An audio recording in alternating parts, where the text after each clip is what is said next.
London থেকে এক নতুন মুফতি এসেছে, জানেন বোধহয় আপনারা। যুদ্ধ নিশ্চয়ই আপনারা জানেন কম বেশি সবাই।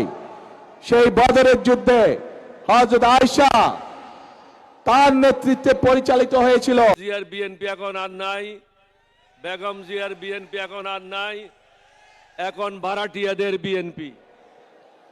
বিবি খাদিজার সম্পর্কে আপনারা জানেন না? আমাদের প্রিয় নবী করিম সাল্লাল্লাহু আলাইহি ওয়াসাল্লামের স্ত্রী এই বিবি খাদিজা, উনিও একজন কর্মজীবী মহিলা ছিলেন। ওনার নিজের ব্যবসা বাণিজ্য ছিল, যেখানে নবী করিম সাল্লাল্লাহু আলাইহি ওয়াসাল্লাম নিজেও কাজ করতেন। প্রিয় ভাই বোনেরা, এরা বলে ইসলামের রাজনীতি করে, অথচ নবীর স্ত্রী নিজে যেখানে একজন কর্মজীবী মহিলা ছিলেন, সেখানে কেমন করে একটি রাজনৈতিক দলের নেতা এবং কেমন করে সেই রাজনৈতিক দলটি তাবৎ বাংলাদেশের নারী সমাজকে এমন একটি কলঙ্কিত শব্দ জর্জরিত করলো। প্রিয় ভাই বোনেরা, বদরের যুদ্ধ নিশ্চয়ই আপনারা জানেন কম বেশি সবাই। সেই বদরের যুদ্ধে হযরত আয়েশা তার নেতৃত্বে পরিচালিত হয়েছিল। তার নেতৃত্বে যুদ্ধের সকল সরঞ্জামাদি সরবরাহ করা হয়েছিল।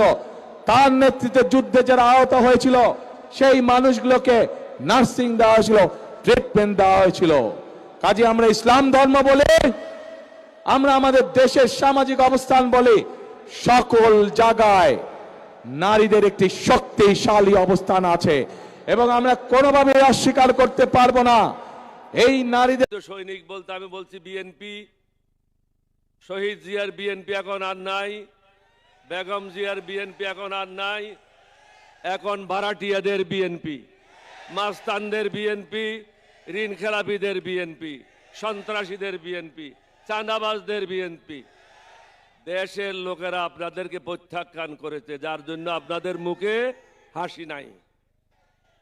এখন থেকে হাসি বন্ধ, কয়েকদিন পরে কাশিও বন্ধ হয়ে যাবে।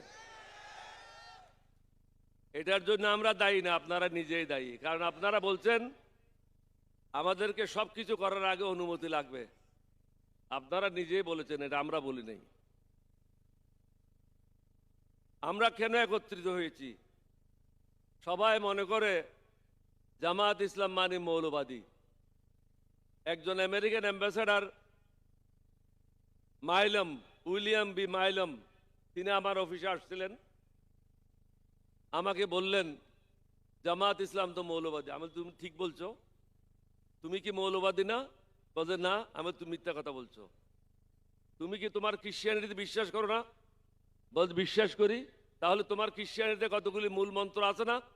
বলা আছে। তাহলে এগুলি তো হলো মূল মন্ত্রে যারা বিশ্বাস করে তারাই তো মৌলবাদী। প্রত্যেকটা মানুষ মৌলবাদী। যে হিন্দু সেও মৌলবাদী, যে বুদ্ধিস্ট সে মৌলবাদী, যে খ্রিস্টান সেও মৌলবাদী। আমরা সবাই মৌলবাদী।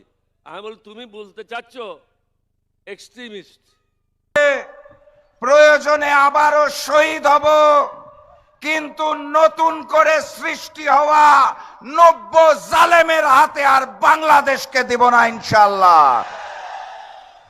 সংগ্রামী সাথী এবং বন্ধুগণ, ওই লন্ডন থেকে এক নতুন মুফতি এসেছে, জানেন বোধহয় আপনারা। আমরা আশা করেছিলাম লন্ডন থেকে একজন জাতীয় নেতা দেশের মাটিতে আসার পর এই চাঁদাবাজি এবং রাহাজানিতে লিপ্ত গুন্ডা প্রকৃতির বিএনপি বোধহয় পরিবর্তন হবে। কথাবার্তা আচরণে বোধহয় বিএনপির একটা পরিবর্তন হবে। আমরা দুঃখের সাথে লক্ষ্য করলাম লন্ডন থেকে নেতা দেশে নামার পর বিএনপি পরিবর্তন হয় নাই, লন্ডনের নেতা নিজেই নতুন বিএনপি হয়ে গেছেন।